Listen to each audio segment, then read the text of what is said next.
राधे राधे दोस्तों, कैसे हैं आप लोग? कैसा है मेरा घर संसार, कैसा है मेरा परिवार? आई होप सब अच्छा हो, लेकिन मैं अच्छी नहीं हूँ। मैं बिल्कुल भी अच्छी नहीं हूँ। आपको पता है 2 दिन पहले दिल्ली में फिर एक रेप केस हुआ। सेम जैसे निर्भया के साथ हुआ था, चलते बस में वहाँ पे कुछ लोगों ने मिलके किया, यहाँ पे 2 लोगों ने किया। लेकिन इज़्ज़त तो वहाँ भी लूटी थी, इज़्ज़त यहाँ भी लूटी है। एक लड़की पूरे तरीके से बेआबरू होके निकली है। ये केस है दोस्तों दिल्ली के रानी बाग का।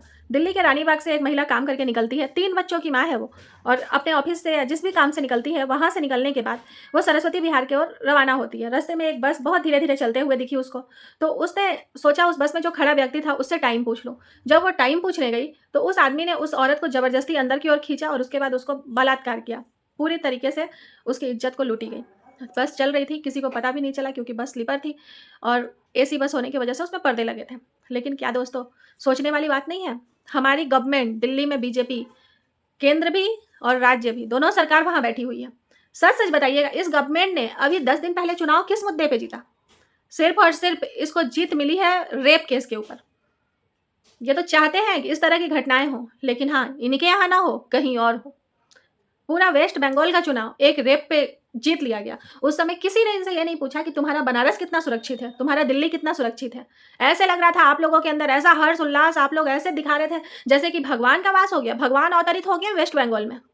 ऐसा कुछ नहीं होता दोस्तों।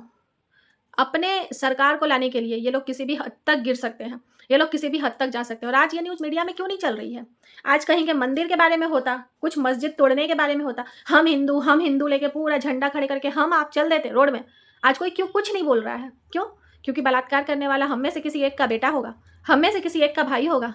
लेकिन ये भी तो सोचिए जो पीड़िता है वो भी तो हमारी बहन, बेटी कुछ भी हो सकती है। जब तक आग अपने घर तक नहीं लगती ना, तब तक हमें पता नहीं चलता। लेकिन दिल्ली जैसे शहर में जब औरतें सुरक्षित नहीं हैं, तो फिर हम और आप कहाँ सुरक्षित होंगे? ये सरकार अभी भी चुप रहेगी और इस केस को दबाने के लिए हो सकता है किसी और मंदिर का केस उजागर कर दिया जाए, कहीं और मंदिर बना दिया जाए। लेकिन जो नेसेसिटी है हमारी, वो सरकार कहाँ बैठी है? क्यों खो गई है हमारी नेसेसिटी? हमारी नेसेसिटी मंदिर, मस्जिद, गुरुद्वारा ये प्राइमरी नहीं है, ये सेकेंडरी है। प्राइमरी हम हैं। अगर हम ही नहीं रहेंगे तो ये सारी चीज़ें कैसे चलेंगी? तो दोस्तों जगिए और इस बार प्लीज़ आप इस वीडियो को शेयर करिए। मैं कभी आपसे नहीं बोलती कि आप मेरे वीडियो को शेयर करिए, लेकिन यहाँ पे बात एक लड़की की है, बात एक आबरू की है, जो कि कल को किसी की भी बेटी हो सकती है। और इस बार अपने राक्षस जैसे बेटे को बचाने की कोशिश नहीं करिए। इस बार एक लड़की के पक्ष में आइए। प्लीज़ दोस्तों, प्लीज़ शेयर करिए और इतना शेयर करिए कि ये जो मीडिया अभी ये केस दबा के बैठी है ना, उसको भी दिखाना पड़े।